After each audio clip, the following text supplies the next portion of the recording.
Chers collègues, amis, c'est Hicham Aïs Mansour et Zakaria Rani, chers collègues Marie-Claude Hens, chers Rania et Mouna et tout le monde, chers participantes et participants à cette deuxième séance de notre séminaire sur la méthodologie de recherche en sciences humaines et sociales. Donc, j'ai le plaisir de commencer, de lancer cette séance qui va porter, c'est la deuxième séance après la première séance qui a eu lieu la semaine dernière et qui a connu une large participation, qui a porté sur la revue de la littérature et l'argumentaire. Cette deuxième séance, elle va porter sur la méthodologie et les méthodes. Et donc, il va être animé par nos deux chers collègues, Hicham et Zakaria. Donc, pour des raisons pratiques, je vous demande, comme d'habitude, de laisser vos micros et caméras éteints. Si vous avez des questions, vous posez des questions par chat. Et Rania, que je remercie, prend les questions. Et avec Marie-Claude, que je remercie aussi. Et à la fin, c'est Marie-Claude qui va animer. Il va synthétiser les questions et poser les questions qui seraient vraiment intéressantes pour les collègues. Donc, Hicham va commencer, je suppose, par la méthodologie et il va être suivi par Zakaria pour parler des méthodes. À toi la parole, Hicham. Merci. Oui, merci beaucoup Abdeltaïf. Merci. Euh, Bonjour tout le monde. La séance présente porte sur la méthodologie et méthode de recherche. Elle est étroitement liée à, à la séance précédente qui portait sur la revue de littérature et sur l'argumentation. Comme on va le voir, ce qui nous intéresse dans ce contexte, c'est d'examiner le rapport de la méthodologie à la revue de littérature, son rapport à la théorie, son rapport aux méthodes de recherche, etc. Donc, je crois qu'on avait souligné la dernière fois que le processus de recherche est un tout intégré et quand on le présente en étapes, c'est essentiellement pour des raisons pédagogiques et que ça ne reflète nullement le processus de la recherche qui est un processus intégré et total. Donc, je vais commencer par parler un peu de la méthodologie et Zakaria va enchaîner avec un exemple sur les méthodes de recherche, essentiellement des méthodes de recherche qualitatives. Ensuite, je reprends la parole pour parler d'un exemple de méthode, d'application de méthodes quantitatives. Est-ce que vous m'entendez bien? Oui, très bien, Hicham, sauf pour quelques-uns qui envoient des messages. Oui. Et j'ai répondu avec Rania aussi pour leur dire qu'il faut régler leur son. Tout le monde dit oui. Mais Okay. il y a des gens qui doivent régler leur son sur leur portable. OK. Mais sinon, ça marche très bien, c'est nickel. Parfait. Vas-y. OK. Donc, je, je reprends ce slide que, que j'avais déjà exposé la dernière fois pour parler de divergence et de diversité dans la pratique de la recherche euh, qui peut être expliquée par les différents points de départ des chercheurs au niveau ontologique, c'est-à-dire la nature de la réalité sociale, comment chaque auteur euh, conçoit la nature de la réalité sociale agit sur la méthodologie, sur les autres aspects de la recherche, l'aspect épistémologique aussi et l'aspect méthodologique. Et donc, la principale question que pose la méthodologie, contrairement aux méthodes de recherche, est une question assez générale qui concerne l'ensemble du processus de la recherche, à savoir quel argument puis-je élaborer à partir des données dont je dispose, ou à partir des données que je collecte, ou à partir de données que je vais collecter. Donc, une fois la problématique définie, une fois des questions de recherche définies, on doit se poser la question sur qu'est-ce que je peux dire à la fin de ma recherche, quel type d'argument puis-je élaborer. Donc, c'est ça la question méthodologique. Et donc, vous allez voir tout à l'heure avec Zakaria, c'est que la distinction entre la méthodologie et la méthode de recherche, donc je pense qu'il faut préciser cette distinction dès maintenant, c'est que les méthodes de recherche portent sur les techniques de collecte, de codage, d'organisation, d'analyse de données, tandis que la méthodologie porte sur l'argument principal que le chercheur ou la chercheuse élabore à partir de ces données. Et c'est un processus totalement intégré. Donc, cette question d'argument principal, et c'est pour ça, c'est pas pour rien qu'on a parlé de l'argumentation la semaine dernière, c'est parce que l'argumentation reste quand même le cœur principal de la recherche. Quelles sont les conclusions, quel type de conclusions je vais tirer de ma recherche à partir des terrains que j'ai choisis, à partir des méthodes que j'ai choisies, etc. Donc, tirer des conclusions solides dépend de la conception de toutes les étapes de la recherche sur la base de principes méthodologiques solides. Donc, c'est ça la méthodologie, c'est l'ensemble des étapes de la recherche. Les méthodes de recherche, bien sûr, sont fondamentales, mais utiliser des méthodes de recherche solides sans une conception méthodologique holistique et compréhensive ne mènerait peut-être à aucune conclusion solide. Donc, il s'agit d'une la méthodologie concerne l'ensemble de la recherche des débuts jusqu'à la fin. Voilà, donc je dois définir 3 concepts essentiels que je vais utiliser dans cette séance. Il s'agit d'inférence. Qu'est-ce qu'une inférence? Quand on dit je fais une inférence, une justification et l'observation. Il me semble important de définir ces 3 concepts avant d'avancer dans la présentation.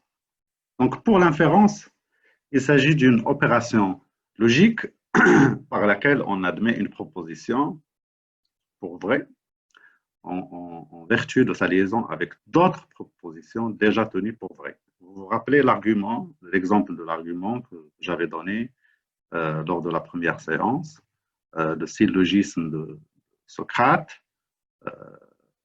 Tous les humains sont mortels, Socrate est un homme, par conséquent, Socrate est mortel. Donc, on fait une inférence à partir des prémices pour atteindre une conclusion valide. Donc, c'est ça une inférence. L'inférence concerne aussi, pour ceux et celles qui font de la recherche quantitative, généralement, ils travaillent par échantillon, et quand ils généralisent les résultats au niveau de la population, il s'agit d'une inférence. D'ailleurs, on parle de statistiques descriptives et statistiques inférentielles, c'est-à-dire utiliser des règles probabilistes pour que l'échantillon soit représentatif de la population de laquelle l'échantillon a été tiré et être en mesure, à la fin, d'extrapoler les résultats de l'échantillon vers la population. Donc, l'extrapolation est un synonyme de l'inférence au niveau de la recherche quantitative, notamment les recherches par enquête. Aussi, l'inférence concerne un élément fondamental qui concerne les phénomènes non observables directement. C'est-à-dire, on travaille sur un phénomène qui n'est pas directement observable. L'exemple le plus connu, c'est l'intelligence, les mesures d'intelligence. L'intelligence n'est pas directement observable, donc on est en situation qui nous impose de choisir des indicateurs, ce qu'on appelle des indicateurs proxy, c'est-à-dire indirects, qui permettent de mesurer indirectement le concept d'intelligence, ou bien le concept de pauvreté n'est également pas directement observable, quoique certains d'entre nous pourraient objecter à cette assertion en disant qu'on peut inférer une conclusion sur la pauvreté juste en regardant comment les gens vivent, etc. Mais d'un point de vue scientifique, ce n'est pas vrai parce que la pauvreté est toujours observée et mesurée avec des indicateurs indirects, à savoir des indicateurs monétaires, des indicateurs de situation, de conditions de vie, etc. Toute la partie de la recherche en sciences sociales qui analyse, qui étudie, qui analyse les valeurs, et aussi fait aussi partie de cette famille de phénomènes non observables directement. Les valeurs, les opinions, les attitudes, le sens donné par un groupe social au monde, quelle est la vision du monde, quelle est la vision des Marocains au monde. Généralement, ça se passe avec des analyses sociologiques et anthropologiques, et cette catégorie qui est les valeurs et les attitudes et les croyances, etc., n'est pas directement observable. Donc, quand on part d'indicateurs directement observables pour faire des conclusions sur des phénomènes non directement observables, on parle d'une inférence. Donc là, le mot inférence, le concept inférence, est fondamental quand on parle de méthodologie. Aussi, la théorie joue un rôle dans l'inférence, c'est-à-dire on ne peut pas faire une inférence à partir de données pour atteindre une conclusion sans un rôle, ne serait-ce qu'implicite, de la théorie. Par exemple, quand on analyse les pratiques religieuses pour interpréter la vision du monde d'un groupe social, cela se fait de différentes manières, bien sûr, de différents types de méthodes de recherche et de différents types de données. Et donc, l'analyse des pratiques religieuses dépend d'une théorie des formes religieuses, des formes culturelles en général, c'est-à-dire parce qu'il y a différentes conceptions, comme je l'ai dit tout à l'heure, il y a différentes conceptions du monde social à partir de perspectives théoriques différentes. Et du coup, il y a un rôle de la théorie dans les choix méthodologiques. Deuxième concept, je définis maintenant de manière plus claire ce que c'est une inférence. C'est un processus par lequel on fait un constat ou une revendication dans le sens scientifique, c'est-à-dire je revendique une conclusion, c'est-à-dire je défends cette conclusion. C'est un processus par lequel on fait une revendication sur un phénomène qui ne peut être observé directement, sur la base de ce qu'on connaît et de ce qu'on a observé effectivement. Ou le choix des instruments de recherche dépend d'une théorie et du fonctionnement de ces instruments. Donc c'est ça la définition globale et globalisante de l'inférence. Et je pense qu'en faisant une recherche, on devrait à chaque moment se poser la question sur l'inférence, les inférences possibles dans le cadre de la recherche qu'on mène et de réfléchir, ça permet de réfléchir sur l'ensemble des étapes de la recherche, y compris les instruments de collecte, de codage, d'organisation et d'analyse de données. Deuxième concept important, méthodologique aussi, c'est justification. En anglais, on dit warrant. Et warrant, c'est la garantie. Quand vous achetez une machine ou un appareil, on vous donne une garantie, c'est-à-dire un papier signé qu'on voit s'il arrive quelque chose dans les deux prochaines années, et vous avez une garantie de réparation ou de remplacement. C'est très proche de ce que c'est une justification. Qu'est-ce qui garantit que la conclusion que je défends dans une recherche est fondée sur des données solides et qu'est-ce qui garantit que ma conclusion est valide. Donc là, il faut justifier. Il ne suffit pas de dire voilà les conclusions de ma recherche, mais il faut les justifier. Donc, la justification renvoie au degré de confiance qu'on a dans la capacité d'une inférence à délivrer des vérités dans le sens scientifique et pas dans le sens absolu, sur les choses qu'on ne peut pas observer directement. D'ailleurs, il y a un certain type de variables qu'on appelle des variables latentes, qui ne sont pas directement observables et qu'on étudie à travers des indicateurs proxy et sans qu'ils font l'analyse factorielle, l'analyse par correspondance, etc. Ça, très bien ce que c'est une variable latente qui fait partie de ce type de phénomène qu'on utilise sans pouvoir les observer directement. Donc, on devrait se poser la question, comment, à partir d'indicateurs et de données dont je dispose, je peux être confiant que ma conclusion ou mes conclusions sont valides. Bien sûr, la justification obéit à des standards et à des règles et qui sont étroitement liées aux méthodes de recherche sélectionnées. Troisième concept important, c'est l'observation. Et l'observation n'a pas un seul sens.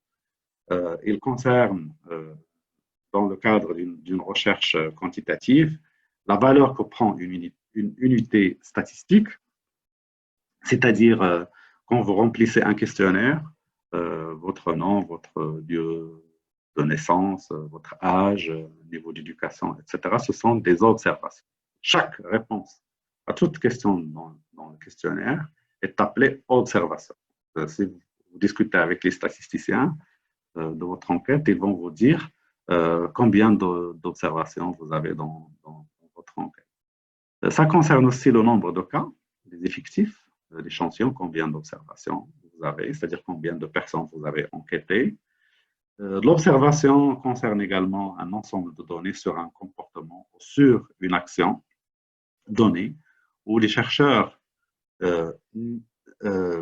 n'exercent pas, n'ont pas un contrôle sur les conditions qui régulent cette action, ce comportement. C'est-à-dire, ici, il ne s'agit pas de recherche expérimentale, parce que la recherche expérimentale diffère de la recherche observationnelle, dans la mesure où l'expérience implique toujours deux échantillons. Un échantillon où on fait une intervention pour analyser son effet sur le comportement et les actions des participants à la recherche par la suite, et un groupe témoin dans lequel on ne fait aucune intervention. Donc,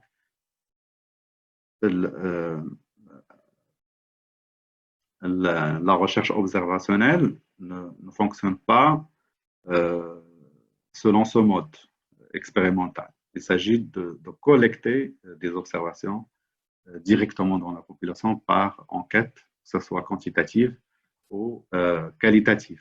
Et on appelle ça en anglais observational research. Quand vous entendez observational research, il faut comprendre par là qu'il ne s'agit pas d'une étude expérimentale. OK? Donc, il y a une typologie des inférences. Et je rappelle que l'inférence, c'est comment on part d'un certain nombre de données pour atteindre des conclusions de la recherche. Il y a une typologie, il n'y a pas un seul type d'inférence. Il y a ce qu'on appelle des inférences descriptives qui concernent les caractéristiques de phénomènes observés. C'est-à-dire si j'observe la violence à l'égard des enfants dans le milieu scolaire, une inférence descriptive pourrait concerner les caractéristiques sociodémographiques des enfants victimes de violences scolaires, les caractéristiques de leur famille, les caractéristiques des acteurs scolaires, des enseignants, le staff administratif, etc. Et donc, là, il s'agit d'inférences descriptives. Deuxième type d'inférence, c'est ce qu'on appelle l'inférence explicative. Et là, c'est une étape un peu plus loin que l'inférence descriptive. C'est quand on analyse le rapport entre les phénomènes et entre les variables. Pour reprendre le même exemple de la violence scolaire à l'égard des enfants, une inférence explicative serait de chercher les facteurs et les variables qui ont une forte influence ou un effet considérable sur la violence, comme par exemple le milieu de résidence des élèves, le nombre d'individus, de personnes dans le ménage, le revenu des parents, le niveau d'instruction des parents, la formation des enseignants et des administrateurs des écoles, etc. Là, on avance d'un pas de la description et on cherche les associations entre les variables et peut-être un peu plus que les associations, c'est-à-dire ceux qui utilisent les modèles économétriques, comme les régressions linéaires, les régressions non linéaires, etc., qui permettent d'analyser l'impact simultané de plusieurs facteurs sur une seule variable. Et enfin, le troisième type d'inférence concerne l'inférence interprétative, c'est-à-dire, par exemple, là je donne juste un exemple, ce que le chercheur inclut ou exclut de sa recherche n'est pas neutre, n'est pas une opération neutre, mais il dépend d'une interprétation du concept. Alors, je reprends toujours le même exemple. Si je fais une étude sur la violence à l'égard des enfants à l'école, et si je sélectionne que la violence physique, c'est-à-dire des enfants qui reçoivent des coups, par exemple, qui sont battus physiquement, que ce soit par leurs enseignants, par leur père, là, je fais un choix conceptuel. Ce n'est pas une opération neutre, mais je définis les dimensions du concept que je vais analyser et j'exclus les autres dimensions. Et là c'est un type d'interprétation. Deuxième type d'interprétation, c'est quand on interprète le vécu. Hein, le vécu, les opinions, les croyances, les attitudes des participants dans un contexte plus large. Il ne suffit pas, par exemple, si vous regardez l'enquête mondiale sur les valeurs, vous pouvez consulter cette enquête sur Internet. Elle est faite dans plusieurs pays du monde, chaque 4 ans, 5 ans. Vous allez trouver un certain nombre de questions qui concernent les valeurs, mais ce n'est pas suffisant. C'est-à-dire il vous faut toujours un cadre plus général pour interpréter la signification de ces résultats. Qu'est-ce que ça veut dire? aussi, l'interprétation concerne le sens donné par les acteurs eux-mêmes à leurs actions et à leurs croyances et à leurs attitudes, etc. Donc, il y a ces 4 niveaux d'interprétation qu'il faut toujours garder en tête quand on analyse, quand on conçoit et quand on analyse les résultats d'une recherche. Donc, inférence, justification, typologie des inférences, ce sont les 3 concepts que je voulais partager avec vous comme un préalable à ce qui va suivre. Donc, on décrit, on explique, on interprète quoi? C'est-à-dire, il faut qu'on précise un peu la discussion pour ne pas rester dans le général.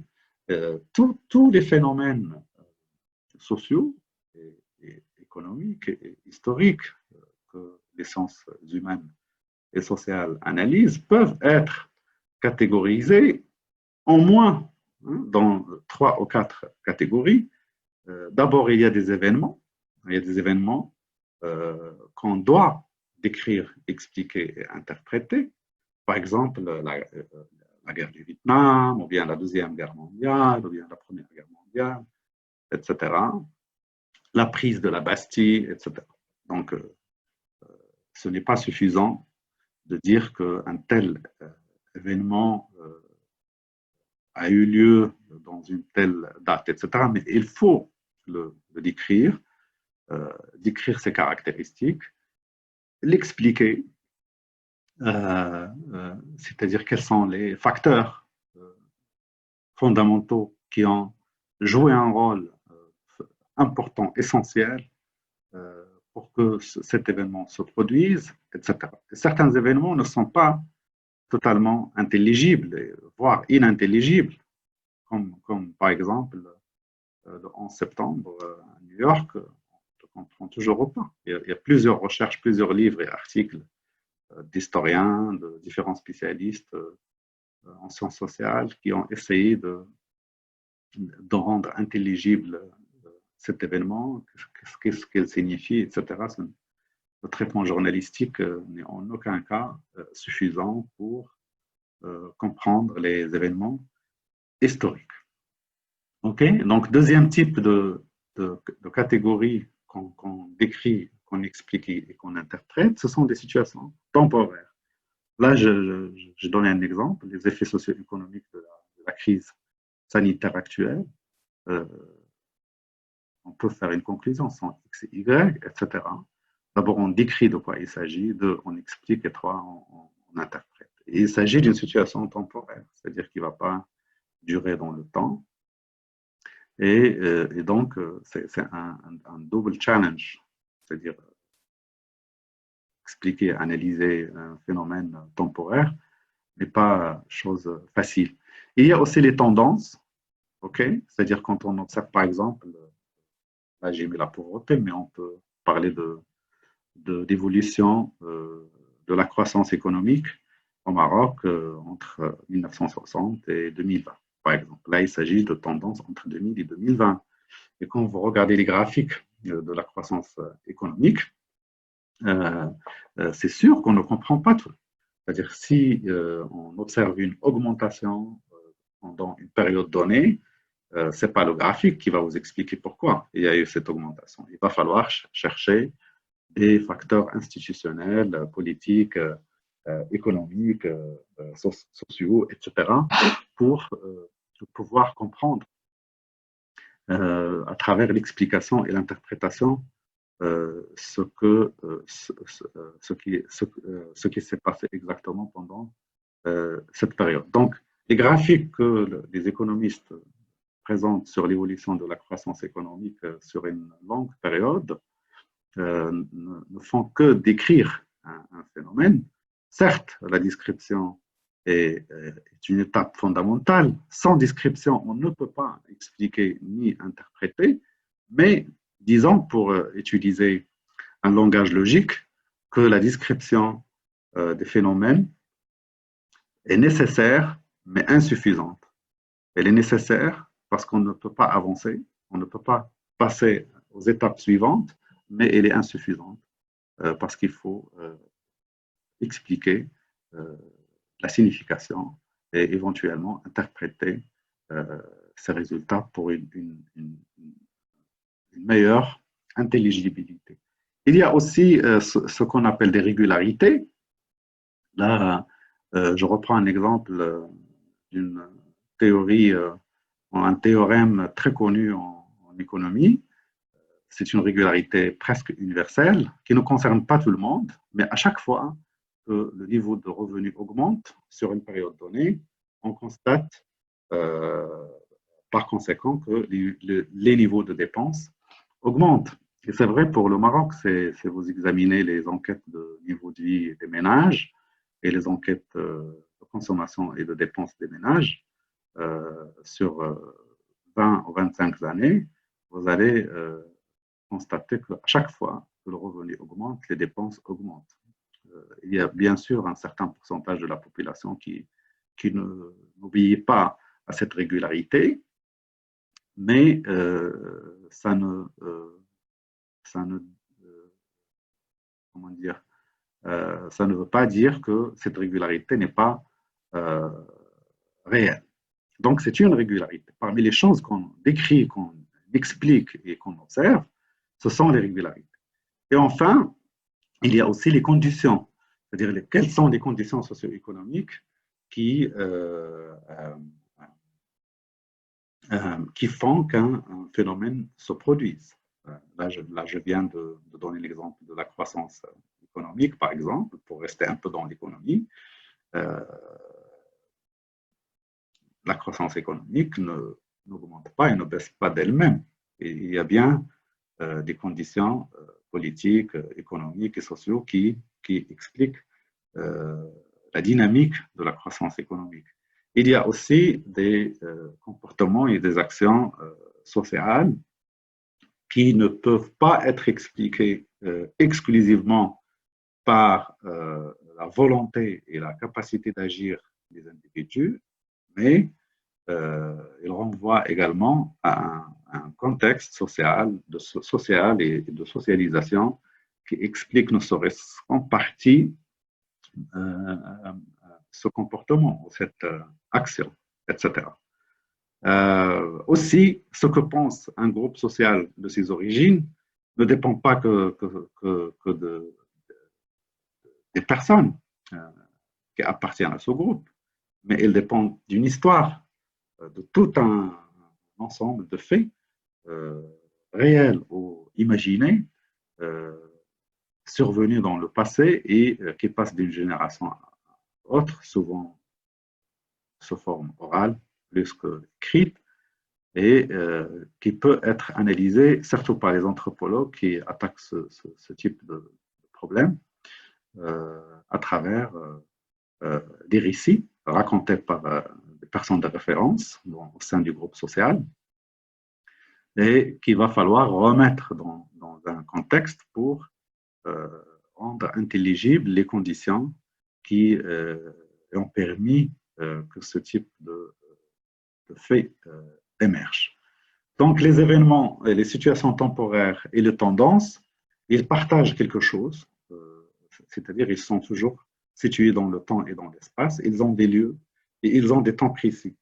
C'est-à-dire il va toujours falloir se demander ce fait s'est passé où, c'est-à-dire pour pouvoir le distinguer d'autres faits qui ne sont pas délimités, forcément délimités par un lieu et un temps, comme l'exemple que je viens de donner, l'exemple anthropologique, ce que pense un groupe social de ses origines n'a pas de limite spatiale et temporelle bien définie. C'est-à-dire c'est étalé, ça peut aller jusqu'à des siècles et des siècles, etc.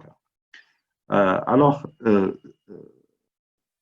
ces types d'inférences sont faits à partir de données empiriques.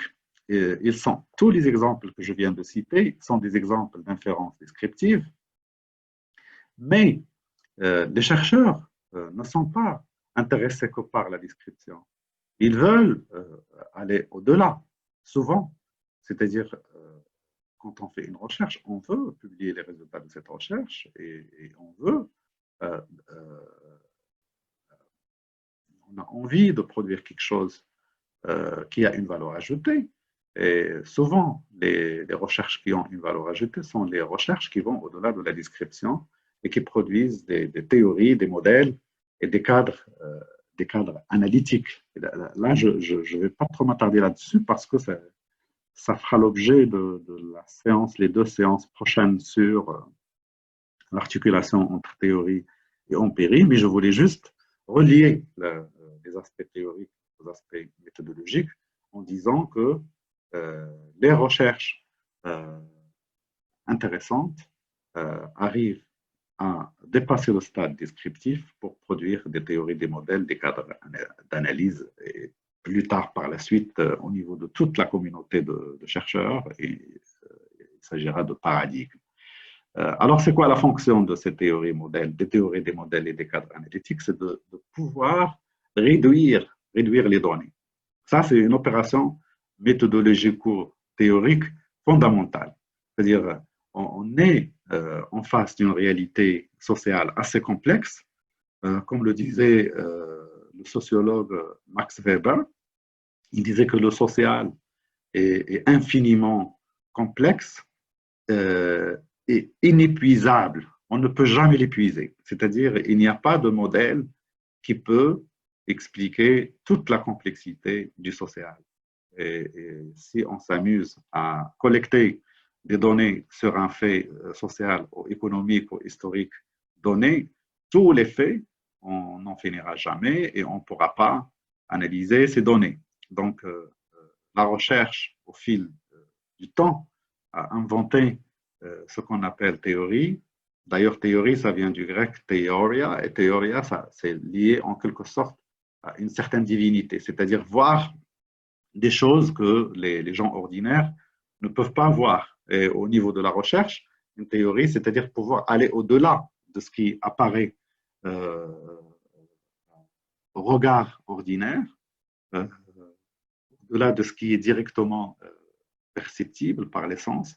Il faut les théories, les modèles et les cadres analytiques nous permettent d'aller en dessous des données empiriques pour voir quels sont les facteurs ou bien qu'ils en sont les principes, quels sont les principes qui régulent, je ne veux pas dire déterminent, parce qu'il n'y a pas un seul facteur qui détermine un fait social dans sa totalité, etc.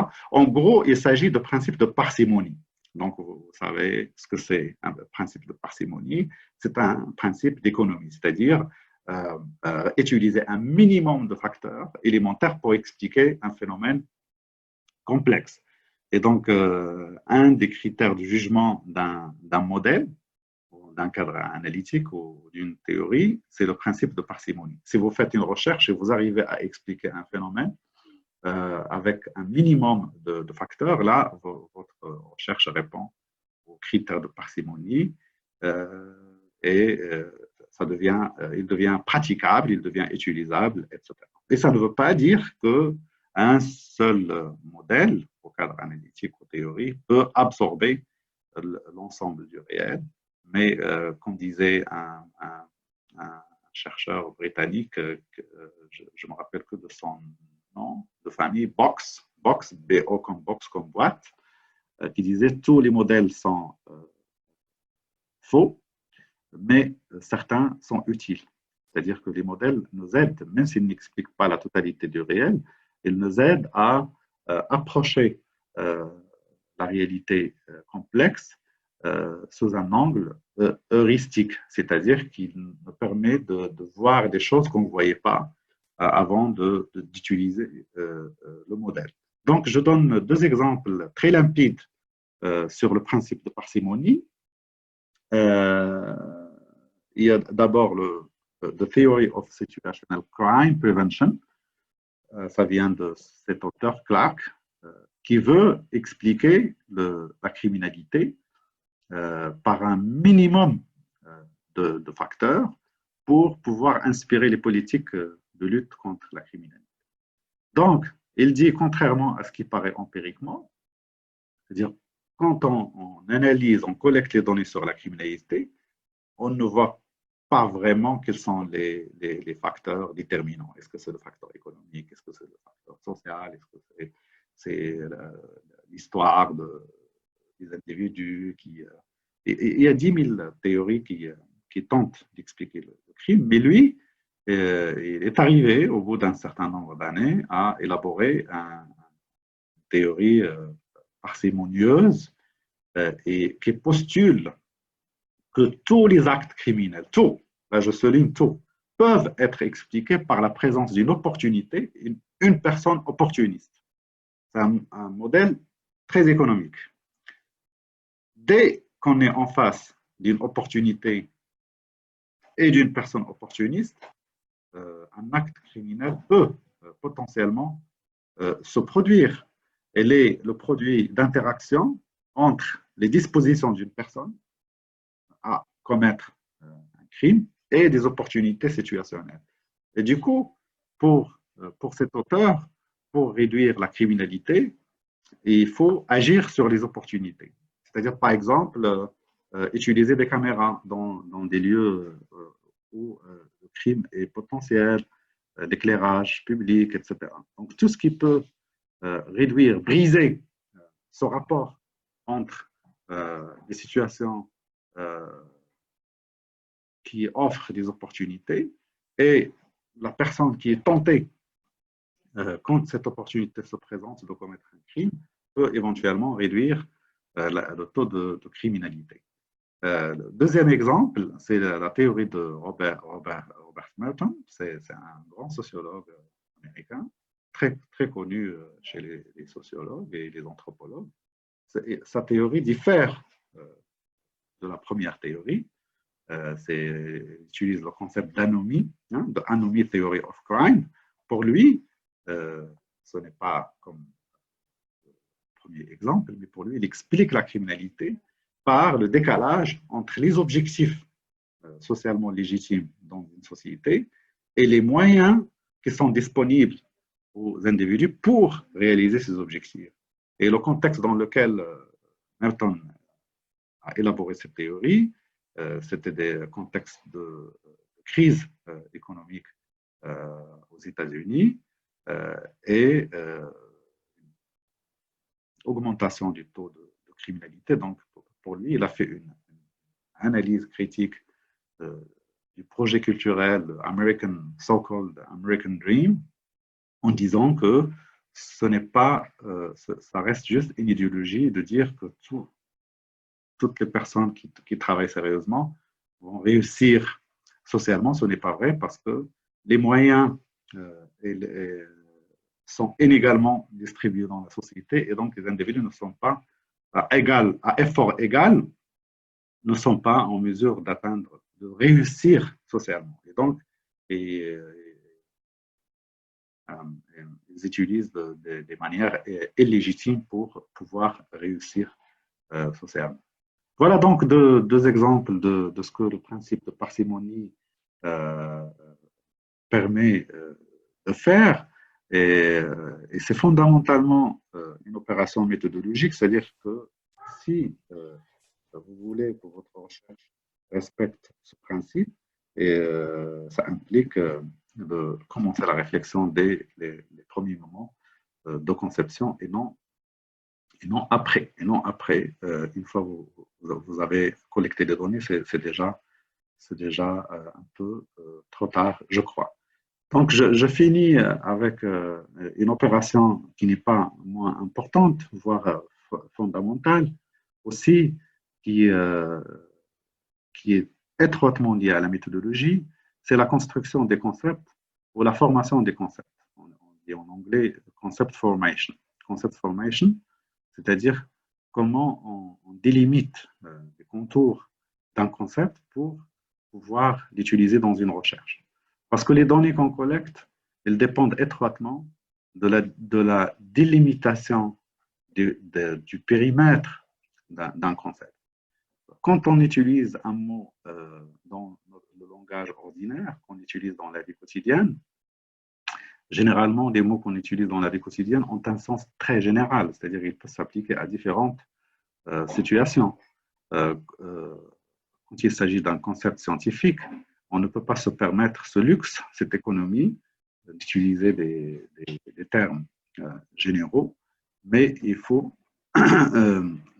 absolument préciser de quoi on parle exactement. Et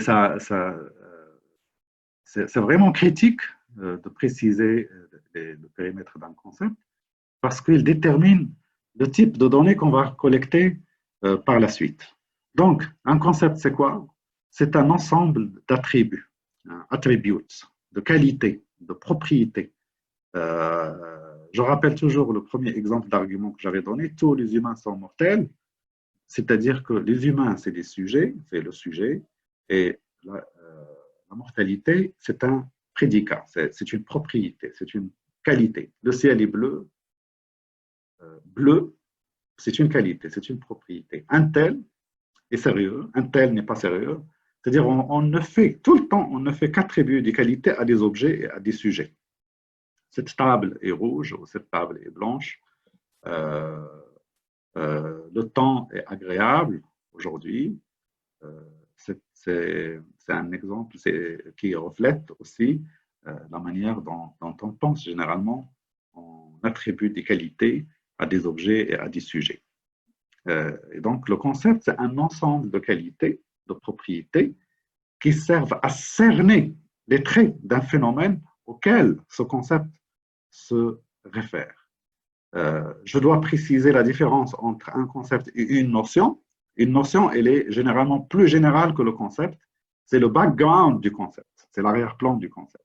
Parce que le nombre de qualités et de propriétés potentiellement pertinentes dans une notion par rapport à un phénomène donné est beaucoup plus large. Et quand on passe d'une notion à un concept, on précise.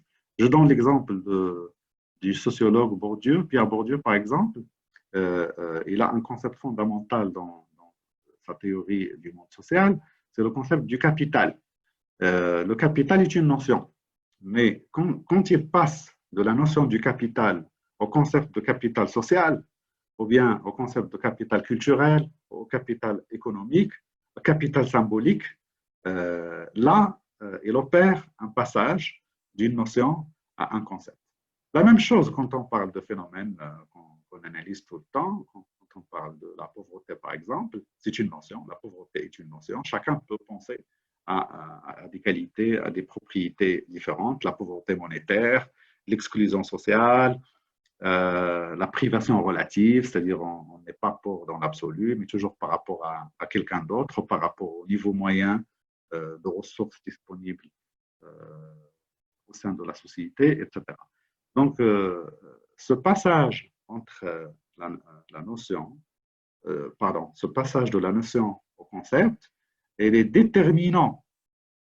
Ce n'est pas que théorique, il est déterminant et il a des implications directes sur le type de données qu'on va collecter par la suite. Donc, un ensemble, un concept, il doit répondre à un ensemble de critères, c'est-à-dire comment passer de la notion au concept. Il faut que le concept soit cohérent, ok? C'est-à-dire qu'il doit donner lieu à des données cohérentes et pas incohérentes. Consistency, je ne sais pas comment traduire ça en français. En arabe, on dit cohérence, c'est masouk, et consistency, c'est al-ittisaq. On dit muttasiq, c'est pas la même chose. En français, si vous avez un équivalent, vous me dites. Peut-être consistant, non, parce que ça prête à confusion. Il faut que le concept soit intelligible, c'est-à-dire susceptible d'être saisi par l'intelligence humaine, c'est-à-dire il faut qu'il soit clair et intelligible. Et enfin, le concept doit être mesurable. C'est-à-dire, une fois on élabore un concept, mesurable pas que dans le sens quantitatif, mais aussi dans le sens qualitatif. Comment je vais opérationnaliser ce concept? Quel type, quelles sont les dimensions que je vais choisir? OK? Quels sont les indicateurs et quelles sont les variables? Quel type de données dois-je collecter pour mesurer ce concept. Donc, utiliser un concept, c'est-à-dire passer de la notion au concept, implique de se poser la question sur les qualités, les propriétés sur lesquelles la recherche va porter. Et je donne ici un exemple important. Vous connaissez tous le concept d'aliénation chez Karl Marx, qui reflète une situation de estrangement, une situation d'éloignement hein, des travailleurs par rapport à leur nature d'être humain. C'est-à-dire quand ils travaillent dans les usines, il y a une opération continue dans le temps de l'éloignement du travailleur en tant qu'être humain qui fait un travail, une séparation de la marchandise qu'elle produit, et du coup, ça produit une certaine aliénation physique. Plus tu produis un produit, plus il ne t'appartient pas, il appartient à quelqu'un d'autre qui va en tirer profit par rapport aux artisans hein, précapitalistes qui, plus ils produisaient quelque chose, plus ça reflète un peu, en quelque sorte, leur identité. Alors, c'est un peu compliqué de développer le concept d'aliénation sans lire le texte, notamment le texte sur Estranged Labor. Et là, ce qui m'intéresse dans cet exemple, c'est comment cette chercheuse, Rothschild-Harley, a développé le concept d'aliénation pour, là, elle passe de la notion au concept pour développer le concept de emotional labor, de travail émotionnel. Et elle analyse comment les sentiments des travailleurs dans les secteurs de services, les secteurs d'accueil, etc., leurs sentiments sont gérés par leurs supérieurs. C'est-à-dire que tu dois sourire, hein, tu dois être accueillant, etc. Et donc, il y a un décalage entre les vrais sentiments de ces travailleurs qui travaillent dans les services et les sentiments qu'ils laissent apparaître par leurs expressions faciales.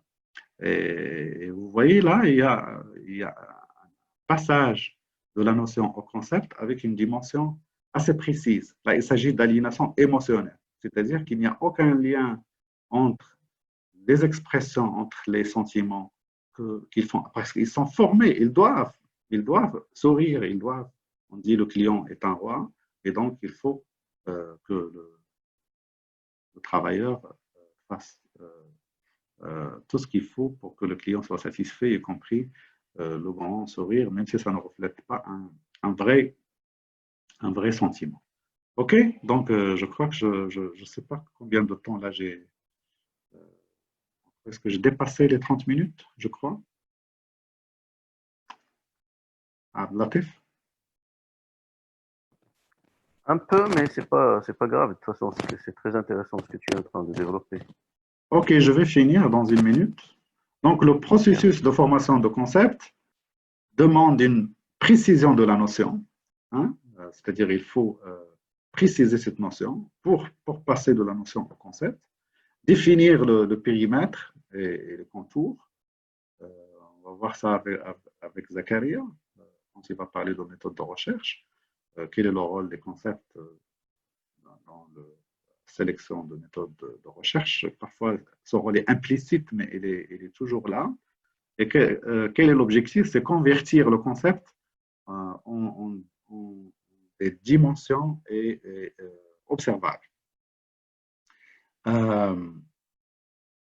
On se pose la question suivante dans cette opération de passage de la notion au concept. Qui doit-on inclure dans un échantillon?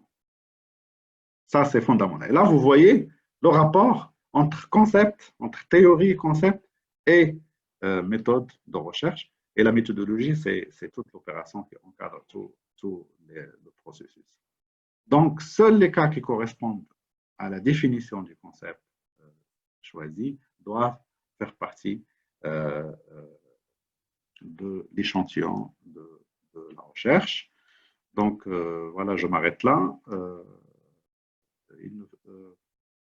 comme vous avez vu, la méthodologie, ce n'est pas un ensemble technique, mais c'est un mode de raisonnement cohérent qui permet de concevoir une recherche qui répond aux critères permettant de passer d'un ensemble de données empiriques pour élaborer une conclusion ou des conclusions solides. Et la question fondamentale qu'on doit garder en tête quand on parle de méthodologie, c'est celle avec laquelle j'ai commencé cet exposé et avec laquelle je vais le conclure. Qu'est-ce qui me permet d'affirmer et de dire que ma conclusion est valide? C'est-à-dire comment je m'appuie sur des données empiriques pour pouvoir défendre ma conclusion. Et entre les deux, entre les données et la conclusion, il y a toutes les opérations méthodologiques que j'ai citées dans cet exposé.